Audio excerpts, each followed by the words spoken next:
नमस्कार दोस्तों, स्वागत है आपका आज के इस वीडियो में। आज हमने जो एग्जाम्पल लिया हुआ है यह एग्जाम्पल बोर्ड की एग्जाम में सेक्शन एफ में 5 नंबर में पूछा जा सकता है। चलिए देखते हैं इस एग्जाम्पल को। Gujarat higher secondary educational board का ये सवाल है 12th स्टैंडर्ड का। Subject state chapter number 1 section F का 10वां सवाल आज हम करने जा रहे हैं और बहुत ही इंपॉर्टेंट सवाल है, थोड़ा सा टफ है। आप अगर अच्छे से ध्यान से अंत तक वीडियो में बने रहेंगे तो आपको ये बहुत ही अच्छे से समझ में आ जाएगा। और इससे पहले के जो भी वीडियोस के लिंक हैं वो मैंने आज की इस वीडियो के डिस्क्रिप्शन बॉक्स में डाल दी है, आप वहां से जाकर के देख सकते हैं, समझ सकते हैं। वर्ष 2015 में जीवन निर्वाह खर्च के विभिन्न समूहों में से भोजन व कपड़े का सूचकांक क्रमशः 150 तथा 224.7 है। यानी दो चीज वस्तुएं दी गई हैं यहां पर, आप देख रहे हैं भोजन व कपड़े, दोनों का सूचकांक हमें कब का पता है, 2015 का। कितना दिया हुआ है, 150 और 224.7। तो आप यहां देख रहे हैं कि भोजन लिखा हुआ है वस्तुओं में और यहां सूचकांक हमने लिखा हुआ है। तो जब दोनों के सूचकांक हमें पहले से ही ज्ञात हैं तो आप आसानी से यहां पर लिख सकते हैं। भोजन का कितना है, 150 और कपड़े का कितना है, 224.7। ये दोनों सूचकांकों को हमने लिख लिया। अब आगे बढ़ते हैं। ईंधन के मूल्य में 220% की क्या हुई है, वृद्धि हुई है। तो हमेशा याद रखिए 220%, प्रतिशत का आधार क्या होता है, हमेशा 100। ठीक है, तो आप देख रहे हैं ईंधन, इसकी वैल्यू पहले से कुछ थी और उसमें क्या हो गया, 220% की वृद्धि। तो जब कभी भी प्रतिशत में वृद्धि आए तो हमेशा याद रखना है कि जिस वर्ष से हम तुलना कर रहे हैं यानी आधार वर्ष में जो इसका सूचकांक रहा होगा, यानी ईंधन का जो भी सूचकांक रहा होगा वो कितना रहा होगा, 100। और आज इसमें वृद्धि हुई है तो हम क्या करेंगे, प्लस वृद्धि। वृद्धि कितने की हुई है, 220% की। ठीक है, तो अगर आप 100 पर ही प्रतिशत निकालते हैं तो जितने की वृद्धि है रियल मायने में उतने की ही वृद्धि रहेगी। यानी 100 का 220% अगर आप निकालोगे तो कितना मिलेगा, 220 ही मिलेगा। तो आप 100 में 220 जोड़ देते हैं तो आपको कितना मिल जाता है, 320।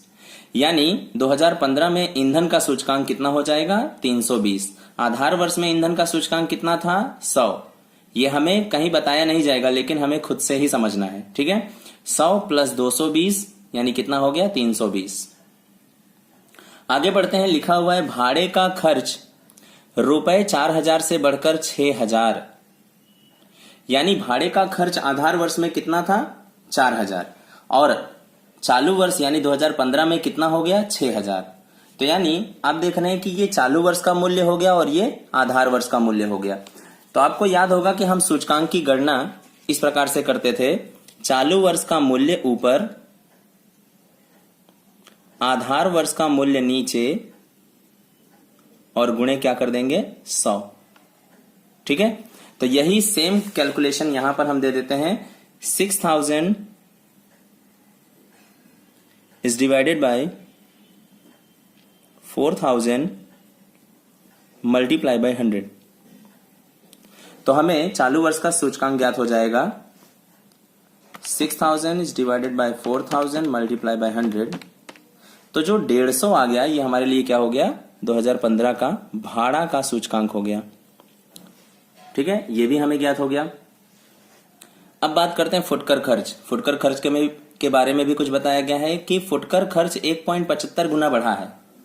हमेशा याद रखिए जब गुने की बात आए तो यानी आधार समय में वह कितना रहा होगा, 1 रहा होगा। ठीक है ना, माना कि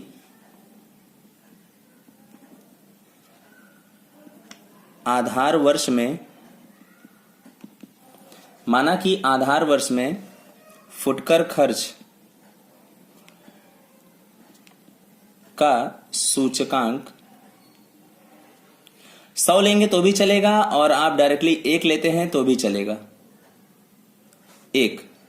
ठीक है, आधार वर्ष में कितना था, 1, और आज 1.75 गुना क्या हुआ है, बढ़ा है। ठीक है, 1.75 गुना हो जाए वो अलग चीज है, 1.75 गुना बढ़ा हो वो एक अलग चीज है, ठीक है। तो आप क्या करेंगे, इसमें ऐड करेंगे 1.75, तो ये कितना हो जाएगा 2.75। कितना हो जाएगा 2.75, यानी 2015 में कितना हो गया 2.75। ये क्या हो गई वृद्धि, और ये क्या था आधार वर्ष का, ठीक है। तो आप फिर से वही सेम फॉर्मूला लगाएंगे कि चालू वर्ष का सूचकांक बटे में आधार वर्ष का सूचकांक गुणे क्या 100, तो हमें कितना मिल जाएगा 275। आई बात समझ में। यानी आधार वर्ष का सूचकांक हमने कितना लिया, 1 लिया। क्यों हमने 1 लिया, 100 भी ले सकते थे। जी हाँ, अगर 100 भी लेते तो भी कुछ गलत नहीं होता। आप अगर 100 भी मानते, यहाँ पे 100 लेते, ठीक है। अब 100 का 1.75 गुना कितना होता है 175, ठीक है। तो अब 100 और 175 यानी कितना हो जाता है डायरेक्टली 275, ठीक है। तो यानी आप इसको भी डायरेक्टली कर सकते थे, वो भी चलेगा, या ऐसे कीजिए या ऐसे कीजिए, दोनों का दोनों क्या है राइट है। तो इन शॉर्ट हमें यहां कितना लिख लेना चाहिए 275, ठीक है। पहले कितना था 100, 1.75 गुना बढ़ा, ठीक है।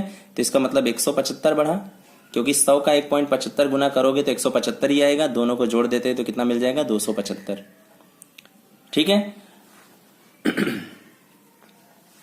ये इतना हमें ज्ञात हो गया, यानी सूचकांक हमें मिल गए। अब आगे बढ़ते हैं।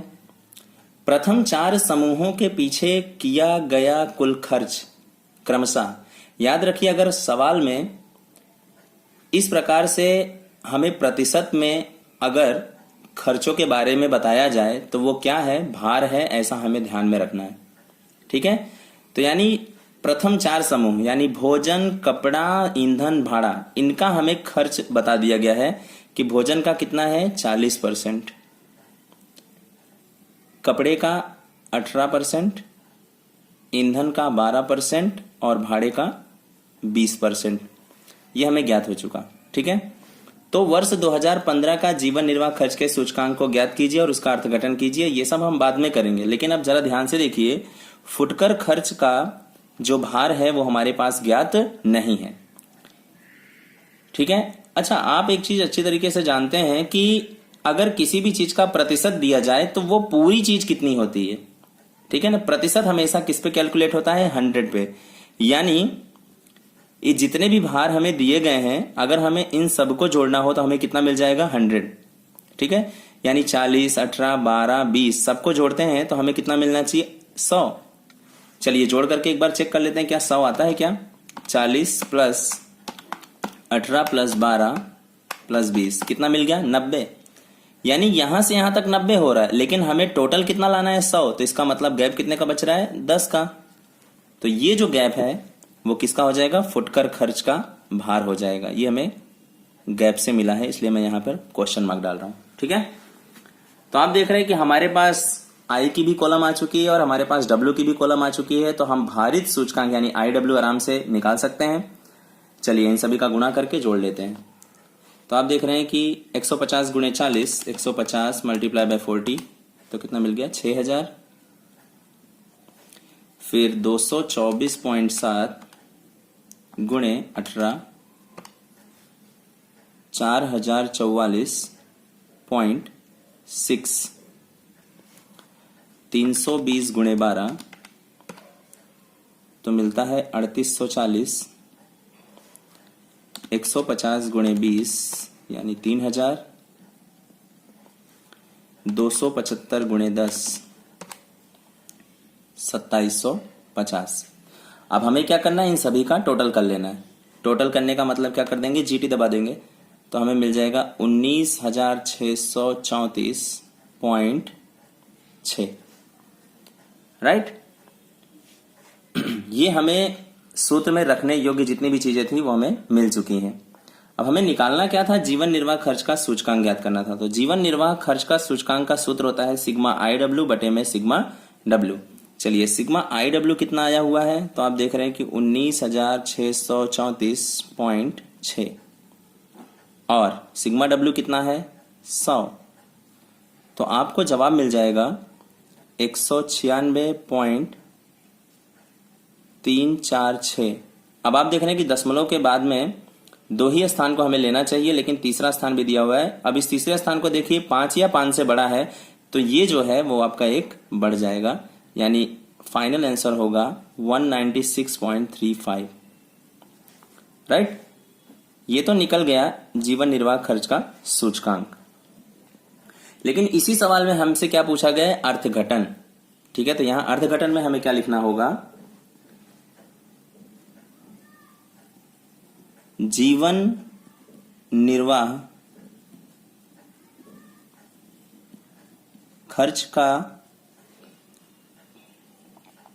खर्च में आधार वर्ष की तुलना में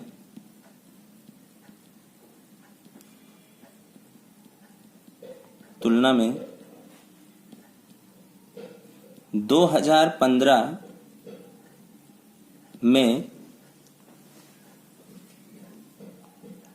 196.35 और आधार वर्ष का सूचकांक कितना होता है? 100, यानी आप कह सकते हैं कि 96.35% की क्या हुई है?